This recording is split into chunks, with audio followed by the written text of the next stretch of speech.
What about the Indus water treaty? जी मुझे याद आता है वो समय जब पहलगाम होके हटा था।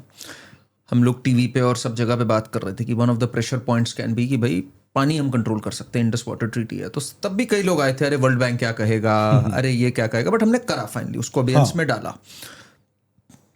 क्या क्या ऐसे हमारे पास लेवरेजेस हैं? और इंडस वाटर ट्रीटी पे भी उसके बाद उस पर कोई बात नहीं हो रही आजकल, तो उस पर चल क्या रहा है एग्जैक्टली? पानी की प्रॉब्लम हो रही है वहां पाकिस्तान में, नहीं हो रही है? Where is this going right now? थोड़ा सा इस पे आप बताएं हमें।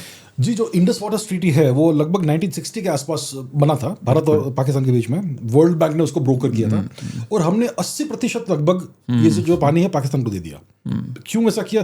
The most unequal treaty in human history most likely. अगर आप किसी से युद्ध हारते हो तो भी इतना बुरा ट्रीटी नहीं होता आपके ऊपर, इतना गंदा ट्रीटी था वो। और उसको हमने इतने साल दशकों तक चलाए रखा। अभी फाइनली उसको हमने we walked away from it. और कुछ लोग कहते हैं कि हमें ऐसा नहीं करना चाहिए था बिकॉज इट्स अ ट्रीटी, हमने साइन किया है।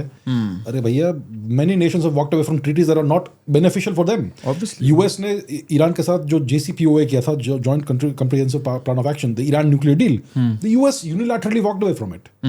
चाइना ने यूके के साथ जो ट्रीटी किया था for Hong Kong, one nation two systems, they walked away from it unilaterally. So if you have power you can do it. तो हमने फाइनली अपने पावर को यूटिलाइज किया कि we are walking away from it. उसके बाद क्या हो रहा है इंडस वाटर ट्रीटी का? देखिए, अगर अब हमने कहा कि अब हम ये पानी यूज करेंगे तो आपके पास वो यूज करने के लिए इंफ्रास्ट्रक्चर होना चाहिए। अगर ये सब पानी पाकिस्तान में बह रहा है और हमें वो चाहिए तो हमें उसके लिए डैम्स चाहिए, हमें कैनाल्स चाहिए, ये सारा इंफ्रास्ट्रक्चर होना चाहिए। और है, एक्चुअली बन रहा है। Okay, we have canal systems that can take the water all the way to Rajasthan. और हम किशनगंगा पे अलग अलग नदियों पे प्रोजेक्ट्स बना रहे हैं जो वेरियस स्टेजेस ऑफ कंप्लीशन में है।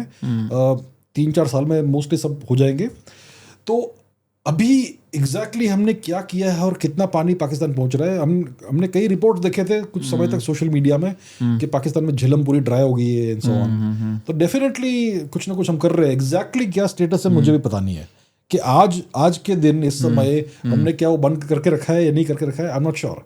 लेकिन definitely we are putting the infrastructure in place ताकि सारा और मेजॉरिटी ऑफ द पानी हम उसको यूटिलाइज कर सके, क्योंकि हमारे बहुत सारे रीजन हैं जहाँ पे पानी की जरूरत है। पंजाब बिल्कुल। इस पे आपको याद होगा उस समय एक स्टेटमेंट आई थी, आसिम मुनीर की आई थी या वहाँ के डिफेंस मिनिस्टर की आई थी कि अगर ये डैम वैम बनाएंगे हम उसको उड़ा देंगे, हमारा अगला टारगेट होगा इनके डैम अगर हमारा पानी ये रोकते हैं। आई थिंक बिलावल भुट्टो का भी कोई ऐसे टाइप की स्टेटमेंट आई थी या कुछ आया था। बट ये स्टेटमेंट इधर आनी बंद हो गई है। उस समय एक अर्जेंसी थी पानी की उनको लेकर के।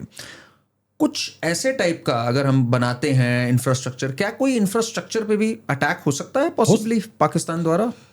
हो तो सकता है, but it will be suicide.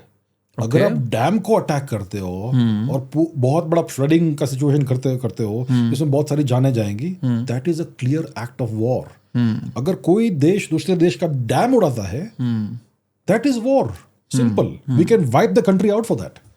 उनका कहना है, आप उनके तब के स्टेटमेंट में बता रहा हूं कि आप अगर एक कंट्री का पानी रोकते हो that is an act of war. हाँ, बोलो।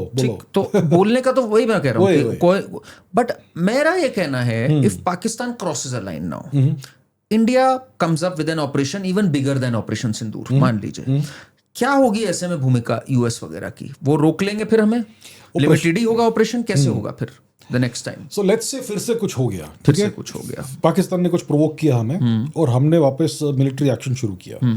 तो किस प्रकार का मिलिट्री एक्शन पहले करेंगे हम? That's a question. पहला काम, देखिए, जो 3 दिन का युद्ध हुआ था उसमें कुछ चीजें काफी स्पष्ट हो गई। पहली बात, हमारा जो एयर डिफेंस है it is one of the best in the world. Pakistan ने दुनिया भर के ड्रोन्स डाले, मिसाइल्स डाले, पता नहीं क्या क्या डाला, हमने सब कुछ शूट डाउन कर दिया। भारत का कोई एयरबेस हिट नहीं हुआ है, satellite images prove it. Okay, हमारा जो आकाश सिस्टम है और जो multi layered air defence system है वो थोड़ा सा जुगाड़ू एयर सिस्टम है, डिफेंस सिस्टम है, फिर भी it is the world's best battle tested air defence system, better than Israel's Iron Dome. Okay, clear as of today ये सिचुएशन है और obviously we are working further on that. So पहली बात स्पष्ट हो गई कि भारत का एयर डिफेंस सिस्टम आउटस्टैंडिंग है। Of course, we should not take it for granted. We should further improve it. अब हम अगर युद्ध होता है तो हमारे पास ये कवच है, पहली बात तो ये। दूसरी बात क्या होगी कि we will use similar tactics to wipe out Pakistani air bases. आपको पूरे के पूरे एयरबेस को डिस्ट्रॉय नहीं करना है, आपके उनके रनवेज को डैमेज करना है ताकि उनके एयरक्राफ्ट टेक ऑफ नहीं कर सके, और डैमेज करते रहो एवरी 3-4 आवर्स ताकि वो रिपेयर नहीं कर पाए. Then we can take any kind of action, we can even take territory. And ये जो हमेशा आता है दिस न्यूक्लियर ब्लैकमेल थिंग, जी जी जी, कि भाई है तो ये न्यूक्लियर स्टेट, चला देंगे न्यूक्लियर हम. आसिम मुनीर ने या किसने अमेरिका की सॉइल से बात बोली है कि we can nuclear is an option against India. हाँ, उस पे क्या है सच्चाई? Because a lot of people worry about this कि भाई कल को अगर न्यूक्लियर चल गया तो वो तो चलो मरेंगे बाद में, उनको we'll wipe them off, but हमारे भी करोड़ों लोग मर सकते हैं. उस पे क्या है सच्चाई जो है? जी, तो पाकिस्तान का न्यूक्लियर ब्लैकमेल बहुत समय से चल रहा है, और वो कहते थे कि आप भाई कुछ भी करोगे हमें, वी विल न्यूक यू. तो ऑपरेशन सिंदूर में we called their nuclear bluff. हमने कितना डैमेज किया उनको, वो तो भीख मांगते हुए यूएस के पास गए. They did not even threaten at that time nuclear option. हमने उनका किराना हिल्स बेस पे अटैक किया जहाँ पे वो न्यूक्लियर वॉरहेड्स को स्टोर करते हैं. तो we showed them we know where you are hiding things, और हमने दिखाया कि we are not worried about your nuclear option in nuclear bluff. देखिए मोस्ट लाइकली सिचुएशन क्या है, देखिए हम सोचते हैं कि पाकिस्तान ने न्यूक्लियर वेपन्स डेवलप किया है. पाकिस्तान का जो इंडस्ट्रियल साइंटिफिक टेक्नोलॉजिकल इंफ्रास्ट्रक्चर है वो इतना एडवांस नहीं है कि they can develop nuclear weapons. उनके साइंटिस्ट का क्वालिटी कुछ नहीं है, इंजीनियर्स का क्वालिटी कुछ नहीं है. मोस्ट लाइकली जो उनके पास न्यूक्लियर वेपन्स है they are foreign nuclear weapons. Most likely American और Chinese nuclear weapons, most likely American nuclear weapons. मैं कहता हूँ किसी के भी हो, किसी के भी, हाँ. बट अगर उसका मतलब क्या होता है? कंट्रोल कौन कर रहा है? Exactly, who controls it. अगर पाकिस्तान गुस्सा में आ गया और बोला कि हम न्यूक करेंगे आपको, उनको किसी से अनुमति लेनी पड़ेगी.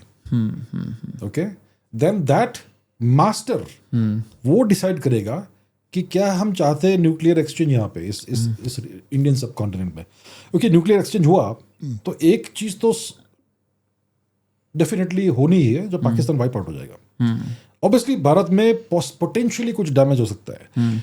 पोटेंशियली मतलब अगर हमारा एयर डिफेंस सिस्टम इतना अच्छा है कि हम बैलिस्टिक मिसाइल्स को भी उड़ा सके, नष्ट कर सके, तो maybe we will take no damage, but we have to assume damage होगा.